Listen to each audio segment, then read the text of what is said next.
Start पे click किया, सबसे पहले कंपनी बना ली। तो मिस्टर कंडे पूरा नाम बताइए अपना। SOYM स्वयं कंडे, इंडिया में रहते हैं, दिल्ली में। 1/4/25 से फाइनेंशियल ईयर स्टार्ट होगा। एड्रेस है इनका वेलकम,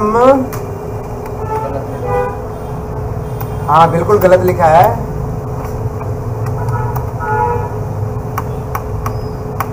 कारपोरेट आइडेंटिफिकेशन नंबर डाल दिया, IT पैन नंबर डाल दिया।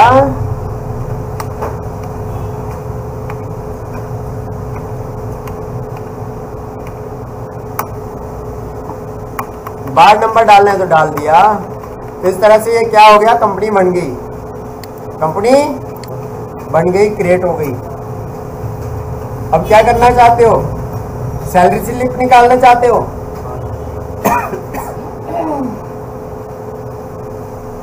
तो सैलरी स्लिप निकालने के लिए जो पहला काम है हमारा वो होता है यहां से स्टार्ट। तो यहां से एंटरप्राइज फीचर में जाते हैं, यहां से आप पेरोल पे क्लिक करते हैं, इसको यहां से यस करते हैं, कॉन्फ़िगरेशन में क्लिक करते हैं। आपको मंथली सैलरी निकालनी है, क्वार्टरली निकालनी है। उधार लिया हमने बैंक से, लोन लिया, लोन कैरेज दिया, किराया दिया। मंथली सैलरी है या डेली बेसिस है या प्रोडक्शन बेसिस के हिसाब से, तो यहाँ से मैंने मंथली सैलरी में क्लिक किया। यहाँ से राउंड अप, इसको राउंड ऑफ कर दिया, यस ऑटोमेटिक। इसको भी यस किया, ऑटोमेटिक। इसको भी यस किया, ऑटोमेटिक। ओवर टाइम लगाना है हमें, पीएफ टीडीएस तो वैसे रहने तो टीडीएस अलग से भी लगता है। उसके बाद यहाँ से अगर लोन वगैरह लिया हुआ है उसने, अभी लोन भी अगर मानो आपको यहाँ से कट रहा है तो ये भी डाल सकते हैं, लेकिन ये अभी हमने डाला नहीं। अभी यहाँ से मैंने क्या किया, यहाँ से सेव कर दिया। ये इंश्योरेंस लगाना है तो यहाँ से इसको भी लगा सकते हैं, यहाँ से सेव कर दिया। अब यहाँ से मैंने क्या किया, यहाँ से हमने एडमिनिस्ट्रेशन में क्लिक किया और मास्टर में क्लिक करते ही यहाँ से एम्प्लॉइज का ग्रुप बना लिया, ऐड किया और यहाँ पे लिख दिया हमने सेल्स डिपार्टमेंट। सेल्स डिपार्टमेंट डाल दिया तो अंडर किस में आएगा, जनरल डाल दिया, सेव। फिर उसके बाद यहाँ से हमने सैलरी के कंपोनेंट में देखने, तो पहले लिस्ट में जाकर देख सकते हैं कि कौन कौन से बने हुए हैं। तो इस पे हमें क्या नहीं मिल रहा है, ओवर टाइम नहीं मिल रहा और दूसरा क्या नहीं मिल रहा, हाँ तो दो चीजें नहीं मिल रही है, बाकी सब कुछ है। और कोई चीज नहीं चाहिए इसमें से नहीं है तो उसको तुम हटा भी सकते हो डिलीट करके। तो यहाँ से मैंने कहा ये तो मुझे चाहिए सब कुछ, यहाँ से मैंने ऐड कर दिया जो नहीं बनाया है, यहाँ पे लिख दिया ओवर टाइम, SALARY। अब ये ओवर टाइम सैलरी जो है ये क्या होगी, अर्निंग होगी, तो एब्सोल्यूट होगी। एब्सोल्यूट के अंदर जाकर यहाँ से मैंने लिख दिया कितनी होगी,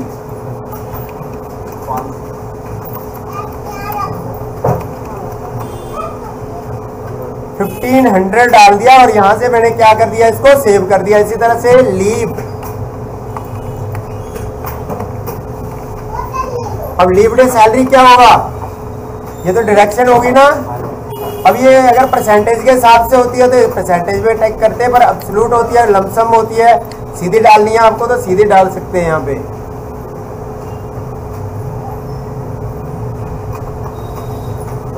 2000 डाल दिया उसका मैंने, और इसको वहां पे जाकर चेंज भी कर सकते हैं। अब नाम डालोगे तो वहां पे हर एम्प्लॉइज की अलग अलग होती है, तो उसके हिसाब से डाल सकते हैं जब एम्प्लॉइज का नाम डालोगे। तो अब सबसे पहले क्या करना है, इनको कॉन्फ़िगरेशन करना है। तो कॉन्फ़िगरेट करने के लिए क्या करना है, वाउचर सीरीज में जाकर यहाँ पे क्लिक किया, यहाँ पे जाकर यहाँ से मैंने क्या किया, वाउचर कॉन्फ़िगरेशन पे क्लिक किया और इस बटन में क्लिक किया। यहाँ पे सबसे पहले क्या है, बेसिक सैलरी है, फिर DA है, फिर HRA है, फिर और क्या था उसमें, ओवर टाइम सैलरी बनाई थी, और तो कुछ नहीं है। अब यहाँ पे क्या है, पीएफ कटता है बेटा, मिलता थोड़ी ना है। और क्या है, लीव डे सैलरी, और तो कुछ है नहीं। और टैक्स है तो यहाँ पे लगा दो, तो मैंने अभी यस नहीं किया था उसको। फोटो खींच लो, फिर तुम्हें ध्यान रहेगा ना।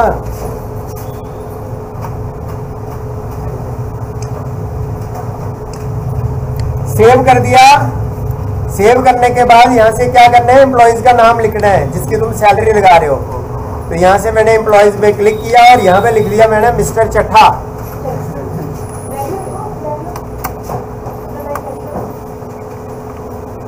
मिस्टर चड्डा, मिस्टर चड्डा डाल दिया।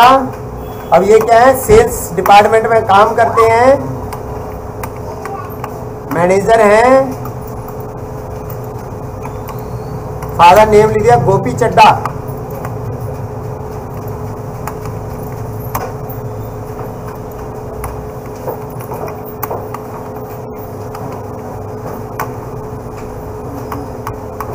डेट ऑफ बर्थ लिख दी इनकी,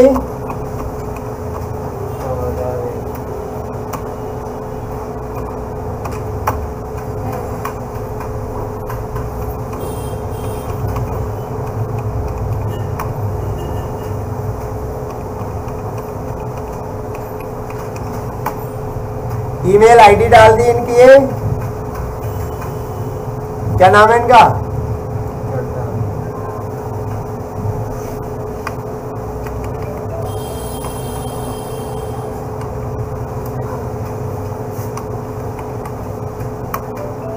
फोन नंबर,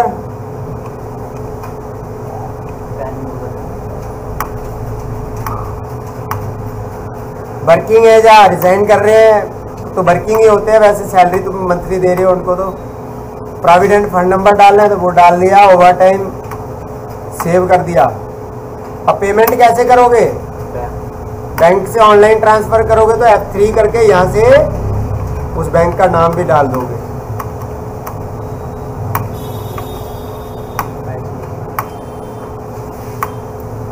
ओके डाल दिया, ठीक है मिस्टर कंडे।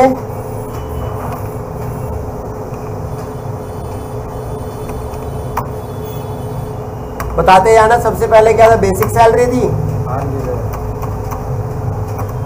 1,50,000 इनकी सैलरी है। दूसरा नंबर क्या था, डीए इनका 2% और 1%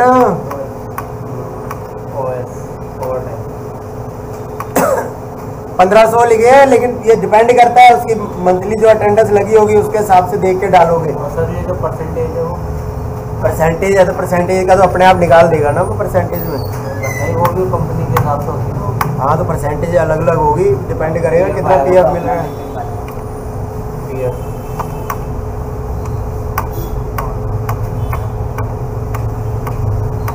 और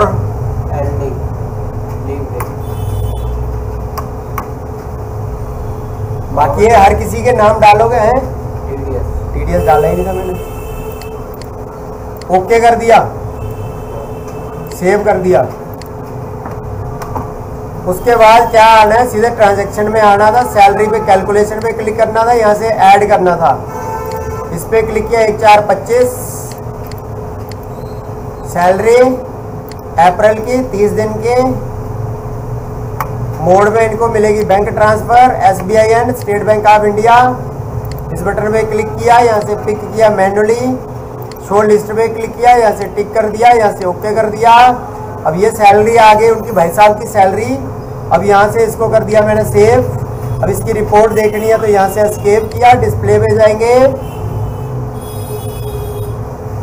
पेरोल रिपोर्ट पे क्लिक किया, इस पे क्लिक किया, यहाँ से इस पे क्लिक कर दिया, ऑल पे क्लिक किया। अभी तो एक ही निशान किया, अगर 5-6 लोगों के नाम लिखना भी तुम करके देखना, 5-6 लोगों के लिख के, ठीक है, 5-6-10 लोगों के नाम लिखना और उनकी सैलरी डालना। ये आ जाएगा, यहाँ से एंटर करेंगे फिर दोबारा, फिर यहाँ से इसको प्रिंट देखेंगे, प्रिंट एम्प्लॉइज, ऑल एम्प्लॉइज अगर बहुत सारे हैं पर यहाँ पे एक ही है, प्रिंट प्रीव्यू करेंगे, सेव करेंगे, तो इस तरह से सैलरी स्लिप आ जाएगी। अब ये बेसिक सैलरी है तो ये सारी चीज़ें मिली हैं तो प्लस प्लस हो जाएगा। 1,50,000 सैलरी है 3000 क्या है उसका डीए, तो कितना हो गए फिर 15 और 15 30, 3 और 3 6 हो गए, तो 56,000 हो गए। 1,50,000 सैलरी थी, 3,000 उसका डीए आ गया, 1500 ये आ गया एचआर है, और ओवर टाइम सैलरी आई 1500, तो 3,000 हो गया। तो ये क्या हो गया यहाँ पे 1,56,000। अब यहाँ पे क्या है डिडक्शन जो चीजें कटी है 750 एक कटे हैं और 2,000 एक कटे हैं, ठीक है। और फिर इसी तरह से ये सब कट के काट पीट के टोटल कितने आ गए 1,53,250 आ गए। समझ गए बात? तो इसको देखो, बार बार देखो, और नहीं आता है तो और 1000 बार देखो। किसको? सैलरी वीडियो को है कहाँ?